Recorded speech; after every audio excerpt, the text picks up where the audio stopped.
Aujourd'hui, nous venons à la rencontre de Monseigneur Héroard. Bonjour. Bonjour. Pour les mercredis du Trembleu. Donc, chaque mercredi, un thème est abordé et la vidéo est accessible pour tous les pèlerins du Trembleu via YouTube et pour tous. Très bien. Alors, Père, vous êtes devenu délégué apostolique du sanctuaire de Lourdes. Quelle est votre mission? Juste avant de répondre, pouvez-vous nous expliquer le mot apostolique? Alors déjà, effectivement, c'est une expression un peu technique.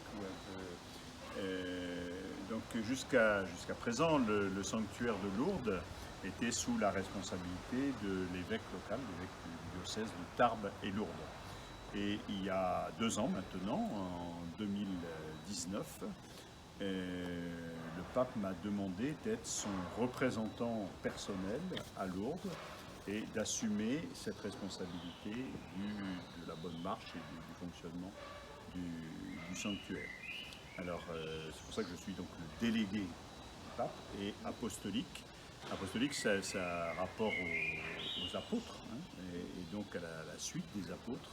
Et donc je suis, ça veut dire comme évêque. Voilà. Je suis comme évêque, le délégué personnel du pape à Lourdes. D'accord.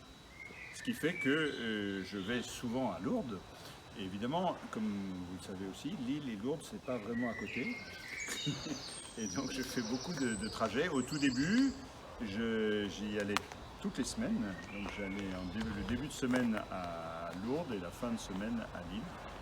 Et là maintenant, j'y vais moins souvent parce que les choses sont mieux organisées, qu'il y a un nouveau recteur depuis 1 an et demi maintenant qui a vraiment pris sa place.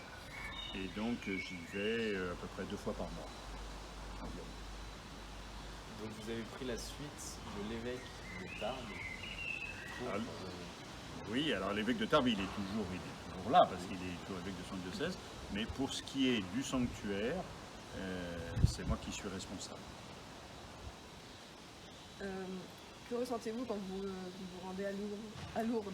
Alors moi, c'est toujours une grande joie d'aller à Lourdes parce que c'est vraiment un lieu de paix et puis c'est aussi un lieu de fraternité. Je pense qu'à Lourdes, il y a toutes sortes de gens. Hein. Il y a des gens de tous les âges. Il y a des gens, en principe, des gens malades et des gens bien portants. Il y a des gens de tous les milieux sociaux.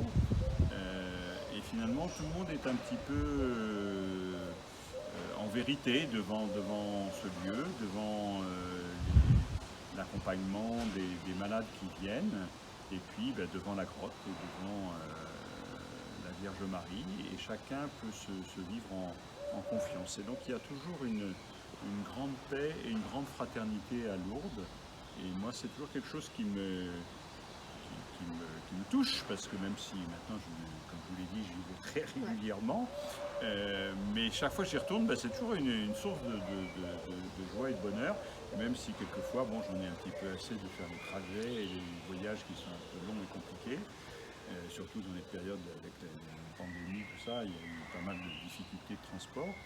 Eh bien, une fois arrivé là-bas, et même si ces temps derniers, il y avait moins de monde, peu de monde,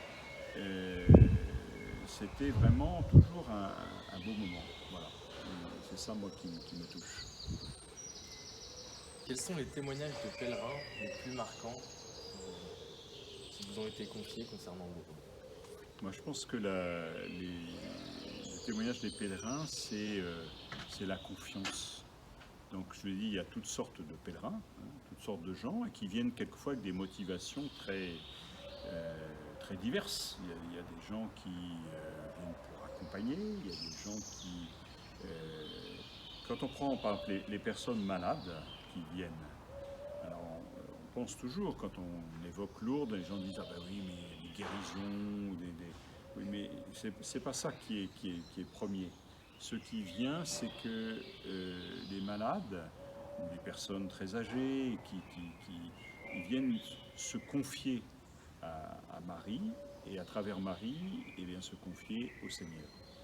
Et je pense que pour tous les pèlerins, c'est cette démarche-là qui compte, c'est de présenter sa vie telle qu'elle est, et quelquefois il y a des gens qui ont des vies très compliquées, qui ont eu des histoires difficiles, qui ont des vies, on dirait, cabossées, hein, et qui expriment leur confiance dans le fait que la Vierge Marie va les aider, va les conduire, va les apaiser. Et finalement, Lourdes, c'est le sanctuaire de la guérison, alors des corps, parce qu'il y a de fait, il y a quand même aussi des gens qui sont guéris, même s'il y a peu de guérisons qui sont reconnues comme des miracles. Il y en a eu 70 depuis le début, mais enfin c'est déjà, voilà, bon, c'est aussi des signes qui sont donnés. Et puis sinon, il y a les signes de la guérison plus du cœur. C'est-à-dire que les gens, ils viennent parfois avec des fardeaux, avec des difficultés très lourdes, et ils confient leur vie, ils confient leur famille, ils confient leurs soucis, ou aussi leurs projets. Le nombre de gens qui me disent ah ben nous, on s'est rencontrés à Lourdes, on s'est mariés après, voilà, des choses comme ça. Bon, bah, c'est pas une agence matrimoniale, mais ça veut dire qu'il y a aussi de belles rencontres qui se vivent et qu'elles portent aussi du fruit de manière très variée. Vous avez aussi, parmi les prêtres religieux, religieuses, beaucoup qui disent que finalement c'est à Lourdes qu'ils ont trouvé leur vocation. Parce qu'ils avaient une question qui les habitait, et que là, eh bien, ils ont confié ça à Marie, et que voilà, ils ont eu un moment de paix et de joie, et qu'ils ont pu répondre à l'appel du Seigneur. Donc oui, il se passe vraiment de belles choses à Lourdes. Pour la deuxième année consécutive, les pèlerins accompagnés et les jeunes ne peuvent pas se rendre à Lourdes. C'est un grand manque pour eux. Que pouvons-nous faire pour eux d'après vous? Alors c'est un grand manque pour eux, mais c'est aussi un grand manque pour le sanctuaire. Et moi je regrette cette situation. Enfin bon, voilà, c'est comme ça. On prend les choses comme elles sont. Mais ce que j'espère, c'est que très vite, les personnes malades et puis les jeunes pourront venir. C'est déjà le cas pour d'autres diocèses qui viennent. Ce week-end, il y avait, c'est pas la même chose, mais il y avait le pèlerinage militaire international. Il y avait des militaires qui venaient, alors, surtout des Français, parce que pour les frontières, c'est un peu compliqué, mais il y avait des délégations de différents pays. Alors qu'est-ce qu'on peut faire pour ceux qui ne viennent pas? Eh bien, c'est peut-être les associer pour qu'ils puissent eux aussi participer à la prière ou au temps de célébration. Alors on a la chance, on a appris un peu à travers tout ce temps de la pandémie à avoir des retransmissions. Par exemple, tous les jours à Lourdes, la messe le matin à 10h, elle est télévisée. Et donc les gens, s'ils ont KTO, ils peuvent suivre ça sur leur télévision. De même le chapelet l'après-midi, sur le site internet du sanctuaire. Donc il y a pas mal de moyens où on peut s'associer très, très concrètement. Et moi, qui vais donc très régulièrement à Lourdes et qui forcément je célèbre souvent à la grotte, la messe où je préside le chapelet, eh bien, je suis toujours frappé de voir que quand je reviens ici à Lille, beaucoup de gens me disent « Ah, mais voilà, on a suivi, on vous voit, etc. » Donc il y a beaucoup de gens qui participent à distance. Et donc je pense que pour vous qui ne pouvez pas y aller cette année, vous puissiez comme ça avoir des temps où vous pouvez participer un peu à distance et porter un peu votre prière, vos intentions aussi. Et puis peut-être aussi en étant, alors je ne sais pas dans quelle mesure ça va se réaliser, mais les personnes malades qui ne peuvent pas venir, elles sont ici.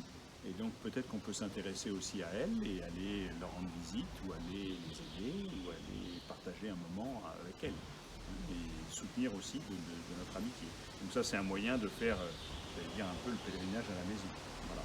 Et puis, moi j'espère surtout que l'année prochaine, vous pourrez y aller. Voilà. Comment envisagez-vous le prochain pèlerinage diocésain à Lourdes? Alors celui-là du mois de juin, eh bien,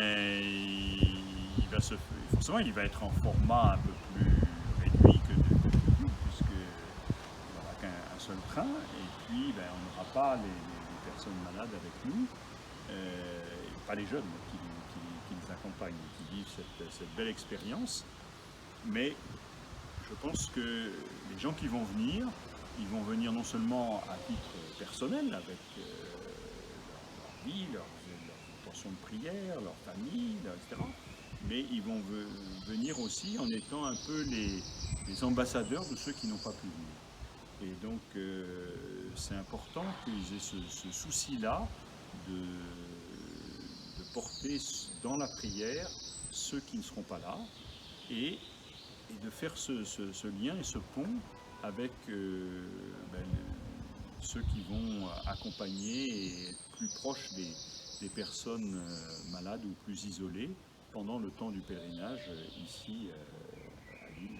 Voilà, c'est ce que je peux vous dire. Mais sinon, le pèlerinage, il va se dérouler, j'allais dire, le plus normalement possible, avec les différentes célébrations, les différents temps qui composent d'habitude le pèlerinage, pour montrer qu'on ne fait pas un pèlerinage au rabais, mais qu'on essaie de le vivre le mieux possible.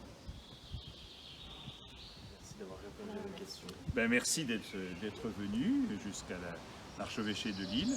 Et puis je vous souhaite quand même de vivre bien ce temps du pèlerinage.